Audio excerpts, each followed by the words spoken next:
In 2001, a year where absolutely nothing bad happened at all, Devil May Cry was released as the 4th game in the Resident Evil series, before Leon came along and kicked it out, causing it to become its own series that Capcom would eventually neglect, like all its other franchises. I'll stop wasting your time and get into it. I'll be playing the PS2 version of the game for this video. Also, completely unplanned that this video came out around the 25th anniversary, but that's a funny coincidence. We play as Dante from hit game Shin Megami Tensei 3 Nocturne, but before he got lobotomized, so he's kind of edgy and cool, until a woman named Trish bursts into our establishment with her motorcycle, and starts causing copious amounts of property damage, until she throws her motorcycle at us, and we shoot it away. After this, she tells us she came to seek our help, and just so happens to look like Dante's dead mother. Oh yeah, his mom and brother died, that's kind of important. Trish then drags us away to this secluded island with nothing on it but this spooky manor. This game is split into around 20 missions.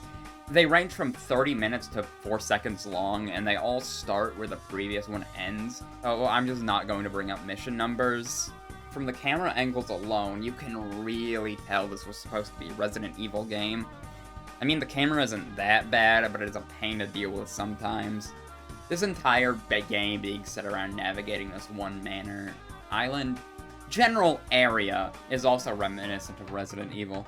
So I ran around aimlessly in this room for like 15 minutes before I interacted with this door and pay the cost of this game's currency, red orbs, to get through. This type of door blockade is only used like 3 times. Why have it at all?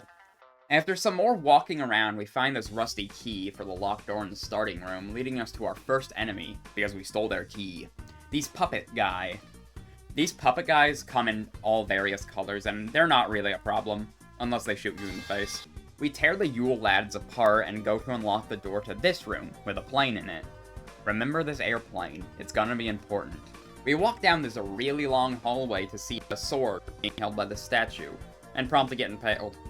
But Dante is okay, he can just kinda do this. And now the sword with the might of Zeus is ours! That's the wrong PS2 action game. We go to this garden area, punch a piano, and upon leaving, the Grim Reaper comes out of this painting and comes to reap us a new one. I hate these enemies, they're annoying. We take the Staff of Judgment where we got Alistair, which is the sword by the way, give it to the statue, and a new path is open. And we unlock easy mode. Why is it unlocked now? That just felt like something that would have been unlocked from the start of the game, you know? Regardless, we don't switch to easy mode because I'm a professional gamer. Watch this bridge blow up and fall like Looney Tunes. And fight some skeletons underwater. Then we can grab the Pride of Lion. Only for this scorpion spider guy to come down and call her small or something. And we get our first boss of the game. Time for some pest control. Okay, he may have turned me into a smoldering ash heap a couple times, but eventually I emerge victorious. Another thing about this game, continues are consumable, so if you don't have any of these yellow orbs, you have to restart the entire mission. Thanks, Resident Evil. We walk down the staircase and oh shit, he's back. I gotta get out of here. Everything's fine. So we come up here, smash up this lion statue, and it summons a... That's not a lion. Why did a tiger thing come out of the lion statue?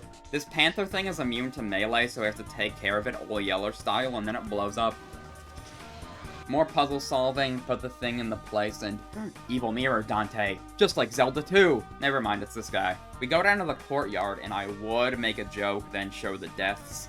But I did this fight first try, cause I got that dog in me, what can I say? This is probably my favorite boss in the game. Just a really fun fight. After our honorable sword duel, he must go now, because this planet needs him. And we have to kill a shadow on a time limit, and that's literally the only thing that happens in the next mission. Crawl around the sewers for a bit, find the bugs from Wreck-It Ralph, and also the worst enemy in this entire game. I hate him! Die! So we have to continue walking through the sewers while our health gets drained slowly, and the spider guy's back. But the hallway is smaller than Dante's. Damn it, he was right the whole time. This mission uses the word mechanism, and I like that word. We climb up to the roof, and it's time for an official rematch with this ambiguously arachnid-shaped guy. Except he's 25% more red, and he goes down easier because I actually know what I'm doing. crashes through the ceiling, gets impaled on a spike, and dies. Also, Trish is in this game. Remember her? We cross the bridge outside the castle and fight some Lizofos from Zelda. In the Colosseum, we're able to get the coolest weapons in this game because punching things is awesome. After we exit the Colosseum, we have to fight against this bird that I hate. The best way to kill this guy is launch grenades at him with the grenade gun from earlier. This boss is the only thing I used any ranged weapon other than Ebony and Ivory for. We go to this spooky forest area and see an upgraded version of the Yule lads that shoot fire now. The camera in this area is an enemy. Then we go to this maze area where you have to beat up enemies and follow this orb, where you get sent back to the very start of the maze despite the fact it just went left 3 times. In this area, we find a guy who's kind of annoying, but he gives you a full heal and some kind of funny stuff happens while fighting him, so he gets a pass. Place the chalice here, and now hey, Nilo Angelo is back. No more honorable duel, buddy. We can simply walk him down. Until, like, several attempts I switch back to the sword, but keep getting my beat. But we eventually persist and he blows up. Why do so many things in this game blow up? After this boss fight, I saw there was a heal in this area the entire time, thus meaning I made this fight harder than it needed to be. Next, we go down to this pirate ship in this cave for whatever reason, and are introduced to the underwater sections, which are scarce, but suck regardless. We go to the captain's quarters, and the boat starts going down the stream to conveniently take us to our next destination. Oh, you've gotta be kidding me! This fight is worse, because it's got this bird thing that either hurts you or does whatever this is, and Auto Lock-On really likes to target it because it's the closest thing. Auto Lock-On is also an enemy. Subliminal messaging, you will like and subscribe to the channel, ooh. The ship sinks, so we have to do another underwater section to get out of here. And it controls just as bad as it looks. We have to go through a few of these rooms with a moving floor and booby traps, leading us back to the Colosseum area, where there are these 2 rock spider enemies are. Don't punch the spiders, that's icky and you'll die also. This also applies to real life. It takes roughly 15 minutes for me to figure out this platforming section because you're supposed to use your gauge to get a speed boost and make this jump. We use the items we got from here to unlock the main Colosseum, and the bird is back again! We use the grenade launcher to tenderize this overgrown chicken, and then the big bird is killed with 1 big stone. And after we beat his he gets a Vietnam flashback of her father, Sparta. Oh yeah, Trish is in this game, remember her? We go back to the main castle and... oh, that's not good. This never comes up again later. Where did the statue go? We hit the switch, and Electro from Spider-Man comes to zap us like a really big bug. But I guess in comparison, we'd be an average-sized bug. We walk into the room where we fought the arachnid fellow from earlier and interact with this puddle for the worst boss fight in this entire game! No wonder this guy is called Nightmare. One of the devs probably had a nightmare about this guy and decided to put him in this game. You have to hit these switches around the room in order for him to be able to be hit. Or else he drags you into the abyss where you have to fight a mini-boss, if you do beat does a chunk of its HP, but the risk just does not outweigh the reward. But when he isn't doing that, he's even more a pain, because you can only hit him when he's attacking, so you're really never safe to hit him. And when you're trying to hit the switches, your auto lock-on will target onto him, and he also throws his lizards at you, and they, like, do damage, and it's really annoying. Do you like stupid, dumb attack patterns? Well, first of all, why? Second of all, you'd get a kick out of this guy. One to the balls specifically. After fighting that slug for an hour, we mess out the platforming, then fight the skeletons again to get the other side of this bridge. And use the item we got from earlier to activate these 2 paintings and jump inside of them like Mario 64. In this area, we fight ice lizards, but they're not immune to being punched a lot. And then we get blasted in the face by a dinosaur skeleton that's the dragon, apparently.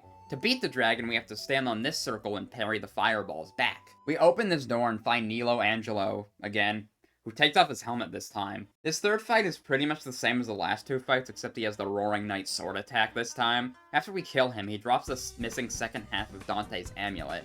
We put them together to make the perfect amulet that allows travel to the underworld, and we get an upgraded version of the basic sword that still kinda sucks. And I'm trying so hard to not make a very obvious joke here. Oh yeah, Trish is in this game, remember her? She's working with Mundus. We have another underwater section, and on the recording it doesn't look all too bad, but on my main monitor it was nauseating to get through. The underwater sections in this game really are just awful. We grab this egg and throw it into this fire to make a healthy breakfast omelet, and you will not believe who shows back up here, which means another hour of fighting the slug. Yay!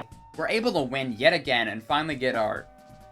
That's not an omelet. Using our not omelet, we're able to go into this mirror in the other painting and grab an item only for these nobodies from Kingdom Hearts. That's actually their name, they're called nobodies. To come out. These things are annoying to fight, but look at them. They're so silly. And when you hit them enough, they get big and get new attacks. That's neat, I guess. Also, they explode when they die. This game is pure early 2000s beauty. I hear a lot about the 7th generation action games, which has merit in of itself, but PS2 action games in particular just have a certain je ne sais quoi. Anyway, after this, we're able to go to the underworld, and are you serious? We go to the boss arena, which is only like 2 rooms away, and see Trish is in danger. So Dante goes in to save her, only to yet again be jumped by the snail. How I hate him! This is probably his easiest fight because you've either learned how his attacks work, or just become numb to everything. Either works. After we get Nightmare to low health, Trish betrays us and traps us in the hyperbolic time chamber for 1,000,000 years. Then the fight continues, except Trish sometimes blasts lightning into the arena, which is a non-issue because she sucks at aiming. We finally kill Nightmare and save Trish from getting crushed by a rock like that dumb fuck bird, because she just so happens to look like Dante's mother. He also almost shoots her, because she's evil, even if she does happen to resemble our mother. And, like, here's the thing, I don't care. Trish just doesn't feel present enough in the game for this to feel impactful. Like, she has less than 1 minute of screen time up to this point. So, like, I just don't feel anything in the scene or, like, anything that comes after. I want to talk about the area design of this next mission because it's really cool, with all the moving hallways and stuff like that. Organic-looking levels in games are pretty cool. After getting sucked dry by these tendrils and making this heart that looks like a Lego turkey pumped faster so it blows up the barriers, we're able to get past this mission and the final boss. Ooh. We see Trish crucified up here on this wall, and Mundus hits us with his laser eyes. Right before he's able to kill us, Trish realizes she isn't constrained at all, and jumps down and takes the hit for us. Which makes Dante so pissed, he's able to just redirect lasers with his aura alone. Mundus then pops his domain expansion on us, and Dante goes Super Saiyan or something. I have absolutely no idea how to describe what's happening at this point, and that's kind of beautiful. The final boss is an on-the-rails shooter, I guess. Which, honestly, it kind of feels anticlimactic, all things considered. Maybe it's because I'm not really a fan of this type of gameplay, but You shoot Mundus in his balls to destroy his shield, and then throw a dragon at him. After this, is this a volcano? Oh, there's more! Phase 2 is kind of awesome, actually. You have to jump up to him with this game's just incredible platforming, and use your devil trigger to be able to hit him with Sparta. You can crush his balls in order to get quick meter. Oh my. You can crush his balls in order to get quick meter. This fight is actually really good. Chef's kiss, hype moments of Sparta. After taking down Mundus, we leave our pendant and Sparta with Trish. And then the castle collapses after that touching moment, and we gotta get the hell out of here. Go, go, go, go, go! We fight through the underworld, up the castle halls, and right as we're about to escape, we fall through the collapsing floor to the area we had to fight the Wreck-It Ralph bugs. And Mundus comes back for round 3, and is turning into some weird spaghetti monster thing. This is gonna be one hell of a fight.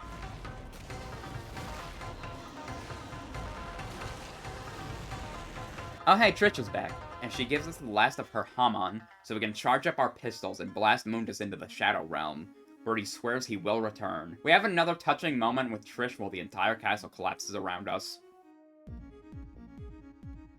So we get in the plane with our Chekhov gun at the beginning of the game, and we fly it through the cave, where we proceed to hit everything on the way out because the controls are weird, and then we get to see the beautiful sky as we fly away.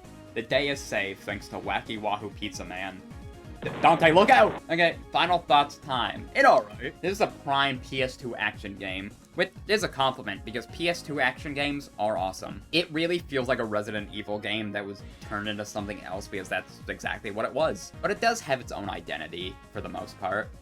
I kind of want to peer into an alternate universe where this was released as Resident Evil 4, just to see how people would react. And seeing how RE6 was received, probably not well. Subscribe to stay tuned for whatever game I decide to talk about next. And also tell a few friends to subscribe too. Maybe.